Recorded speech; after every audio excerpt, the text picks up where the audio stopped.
नमस्कार दोस्तों, SMD channel के अंदर आपका बहुत बहुत स्वागत है। दोस्तों, इस वीडियो के अंदर हम बात करेंगे एनएचपीसी कंपनी के शेयर के बारे में। जो हमारा कल का सेशन था दोस्तों 11 अगस्त का, आप देख सकते हैं इस स्टॉक के अंदर हमें 2% की तेज़ी देखने को मिली थी।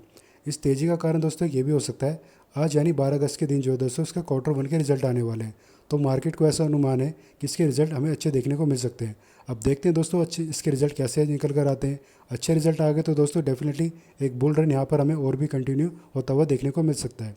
और इस वीडियो में हम दोस्तों बात करेंगे इसके रिजल्ट आने से पहले कौन से हमारे डिमांड जोन है, कौन से हमारे सप्लाई जोन है, यानी कि सपोर्ट और रेजिस्टेंस कहाँ पर है, क्या हमारे लॉन्ग टर्म में थोड़ा सा टारगेट निकल कर आ सकते हैं अगर हम थोड़ा सा और इसमें अपनी पोजीशन को होल्ड करके चलते हैं।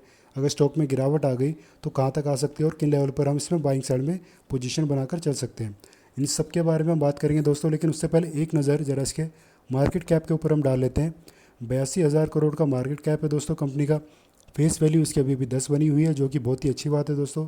प्रॉफिट की अगर हम बात करें दोस्तों, जो मार्च का जब क्वार्टर का रिजल्ट आया था इस कंपनी का, तो वहाँ पर 920 करोड़ का प्रॉफिट कंपनी ने दर्ज करा था, जो कि इसकी प्रीवियस क्वार्टर के प्रॉफिट के मुकाबले हमें काफ़ी शानदार रिजल्ट आता हुआ देखने को मिला था।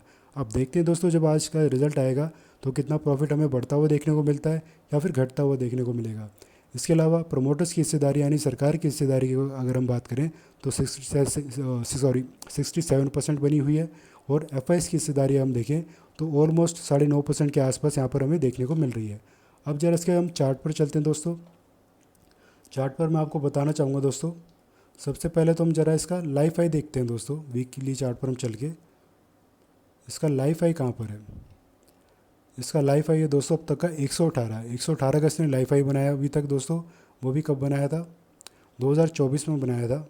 और जो हमारा टारगेट निकल कर आ रहा है दोस्तों, अगर हम इसमें 1 साल प्लस तक के लिए बने रहते हैं तो कम से कम जो हमारा टारगेट होगा वो होगा 125 का पहला, और उसके बाद होगा 150 तक का। यानी कि 125 से लेकर 150 तक के टारगेट है दोस्तों फ़िलहाल के लिए अगले 1 साल के लिए इस स्टॉक के अंदर। अगर आप 1 साल के लिए इसमें निवेश करना चाहते हैं या आपने कर रखा है और 1 साल तक का है आपका नज़रिया, तो इन टारगेट्स के लिए आपको अपनी पोजीशन को इस स्टॉक के अंदर होल्ड करके रखना चाहिए, अगर आपने करंट लेवल पर ख़रीदारी कर रखी है या फिर आप अभी ख़रीदारी करने के बारे में सोच रहे हैं तो। और दोस्तों हमारे demand zone and support zone कौन से हैं, नीचे में 64, ऊपर 77, और रेजिस्टेंस लेवल 91 से लेकर 105 जो कि हमारे सप्लाई जोन है। अब देखते हैं दोस्तों, ज़रा इसका मैं चार्ट थोड़ा सा बड़ा कर लेता हूँ। अब ठीक है, अब यहाँ पे हमें साफ दिखाई दे रहा है दोस्तों ये अपने सपोर्ट और रेजिस्टेंस के बीच में फ़िलहाल चलने लग रहा है। अगर आज दोस्तों इसका रिजल्ट हमें अच्छा देखने को मिल जाता है तो बुल रन तो हमें थोड़ा सा कंटिन्यू होता हुआ देखने को मिलेगा ही मिलेगा। शॉर्ट टर्म के लिए अगर करंट लेवल पर अगर किसी ने खरीदारी कर रखी दोस्तों, तो जैसे अपने रेजिस्टेंस के आसपास ही जाएगा दोस्तों, यहाँ से आप प्रॉफिट बुकिंग करके एग्जिट कर सकते हैं, क्योंकि इसके जो रेजिस्टेंस है दोस्तों, इसका ब्रेकआउट करने के लिए हमें बहुत ही ज़्यादा ज़रूरी है एक तो आज इसका बहुत ही ज़्यादा अच्छा रिजल्ट हमें देखने को मिल जाए, जिससे कोई बड़ी सी ऐसी ग्रीन सी कैंडल हमें देखने को मिल जाए और इसका जो है ऊपर की तरफ हमें क्लोजिंग देखने को मिले अगले से 1 से 2 दिन। कोई मतलब मान लीजिए आज ही के दिन अगर गैप अप ओपनिंग इसके अंदर हमें देखने को मिल जाती है और बहुत अच्छा रिजल्ट आ जाता है, कोई बड़ी सी ग्रीन कैंडल जो दोस्तों ऐसे बन जाती है जो ऊपर की तरफ क्लोजिंग दे दे, तो हम कुछ दिन वेट करेंगे 5 से 10 सेशन। क्या ये जो हमारा रेजिस्टेंस है यहाँ पर जो विंडो जो कैंडल्स बनेंगी छोटी या बड़ी, क्या इस रेजिस्टेंस से सपोर्ट लेकर ऊपर की तरफ क्लोजिंग दे रही है या इसके ब्रेकडाउन करके नीचे की तरफ क्लोजिंग दे रही है। अगर ऊपर की तरफ क्लोजिंग दे रही है दोस्तों तो डेफिनेटली इसमें बुल रन अभी और कंटिन्यू हो सकता है। इस स्ट्रैटेजी को हम दोस्तों ज़रूर ध्यान में रखेंगे। और अगर क्लोजिंग नीचे हो रही है तो इसका मतलब ये है कि एक प्रॉफिट बुकिंग यहाँ से आ सकती है और अपने सपोर्ट के पास से दोबारा जाने की कोशिश कर सकता है, क्योंकि दोस्तों जब भी रेजिस्टेंस पर जाता है कोई भी स्टॉक तो सेलर वहाँ से सेल करते हैं किस उम्मीद में कि हम नीचे तक सपोर्ट तक लेकर जाएंगे और सपोर्ट के पास बायर्स के जितने भी स्टॉप लॉस लगे हुए हैं उन सबके स्टॉप लॉस को ट्रिगर आउट करेंगे, फिर वो अपनी बाइंग साइड में पोजीशन बनाते हैं। तो हमारे सबसे ज़्यादा स्टॉप लॉस दोस्तों 77 की रेंज के आसपास बने हुए हैं। तो जो स्ट्रैटेजी मैंने अभी अभी आपको बताई है इसको आप जरूर दोस्तों ध्यान में रखिएगा। और जैसा कि मैंने आपको बताया, ये रेजिस्टेंस जब तक सपोर्ट में कन्वर्ट नहीं हो जाता तब तक हमारे आगे के टारगेट निकल कर नहीं आएंगे।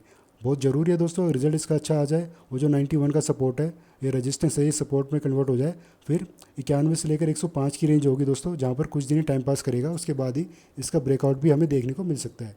अब वहीं अगर दोस्तों कहीं इसका रिजल्ट हमें अच्छा देखने को नहीं मिला तो हमारा पहला सपोर्ट तो जाएगा ही जाएगा, फिर हम अपने डिमांड जोन के पास जब भी आ जाएगा या दूसरे सपोर्ट के पास, तब हम इसमें ख़रीदारी के लिए अपनी पोजीशन को बनाएंगे। और क्या हमें देखना होगा दोस्तों, ऐसे में जब भी अपने सपोर्ट या डिमांड रेंज के बीच में आएगा कोई बुलिश कैंडलस्टिक पैटर्न बन गया, मान लीजिए हैमर कैंडलस्टिक पैटर्न अगर हमें बनाकर देता है, तो हम इसके लो को मार्क करेंगे और 5 से 10 सेशन तक वेट करेंगे यहाँ पर किस तरीके की कैंडल बन रही है। जो भी कैंडल यहाँ पर बन रही है, अगर इस सपोर्ट यहाँ से इसके लो से सपोर्ट लेकर ऊपर की तरफ क्लोजिंग दे रही है, तो इसका मतलब है कि इसमें बाइंग साइड में पोजीशन बनाने का सही लेवल होगा, तो हम बाइंग साइड में पोजीशन बनाएंगे। अगर जो लो था दोस्तों, लो के अगर नीचे जाकर क्लोजिंग दे रही है कैंडल समय, तो इसका मतलब है कि जो दूसरा सपोर्ट है हमारा 64 के आसपास, इस रेंज तक ये जाने की कोशिश कर सकता है। तो इस रेंज पर फिर हम खरीदारी करेंगे। स्ट्रैटेजी जो मैंने अभी आपको बताई है, बुलिश कैंडलस्टिक पैटर्न और उसके लो की, यही स्ट्रैटेजी हम दूसरे सपोर्ट के आसपास भी अपनाएंगे। और सेम स्ट्रैटेजी दोस्तों, अगर आप सेलिंग साइड में पोजीशन बनाना चाहते हैं, तो जब भी अपने रेजिस्टेंस पर होगा, सेम स्ट्रैटेजी को हम यहाँ पर इंप्लीमेंट करेंगे। यहाँ पर कोई इन्वर्टेड कैंडलस्टिक पैटर्न बनेगा, तो उसका जो हाई बनेगा, मान लीजिए मैं आपको ड्रॉ करके दिखाता हूँ। मान लीजिए अपने सेलिंग जोन में आ गया, यहाँ पर एक इन्वर्टेड कैंडलस्टिक पैटर्न बना है, तो जो इसका लो होगा, इसके लो से 5-10 पॉइंट ऊपर स्टॉप लॉस को हम लगाएंगे और यहाँ से हम सेलिंग करना स्टार्ट करेंगे। टारगेट अपने सपोर्ट रेंज के आसपास तक हम लेकर चल सकते हैं। हालांकि दोस्तों आप कोशिश करिएगा कि आप इसमें बाइंग साइड में पोजीशन बनाएं, क्योंकि बाइंग साइड में ही दोस्तों हमें लॉन्ग टर्म में मल्टीबैगर रिटर्न निकाल कर दे सकता है। तो फिलहाल के लिए दोस्तों इस वीडियो में इतना ही। जो भी जानकारी मैंने आपको देने की कोशिश करी, अगर आपको अच्छी लगी हो, यूज़फुल लगी हो, तो वीडियो को लाइक करना, चैनल को सब्सक्राइब करना। धन्यवाद।